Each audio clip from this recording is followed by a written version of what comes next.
These photos almost transcend black and white altogether into the most subtle shades of gray you've ever seen. These incredibly gorgeous photos are the work of photographer Roy DeCarava. Let's hear him describe his approach in his own words. When I photograph, I accept the lighting conditions, whatever they are.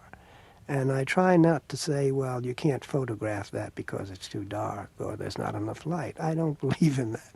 I believe if I can see it, I can photograph it. Seen here in the reflection, photographer Roy DeCarava was born in 1919 in Harlem, and he spent his entire life documenting his neighborhood. He decided that he would dedicate his career to documenting black people in what he called a serious and artistic way, which just wasn't happening at the time. DeCarava began taking photos in the late 1940s, and by 1952, he was the first black photographer to receive a Guggenheim grant. The money from the grant completely covered his living costs for a year, so he was able to spend all of his time documenting his community. At the end of his year, he took the photos to Langston Hughes, the famed writer, who was known to help younger artists. Hughes was moved by the photographs and offered to help find a publisher, which he did on the condition that he write an accompanying story.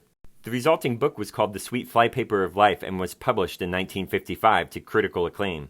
DeCarava spent a lot of his time photographing the famous jazz artists of the era. His photos are electric. You can just feel the energy and emotion and the sound emanating from them.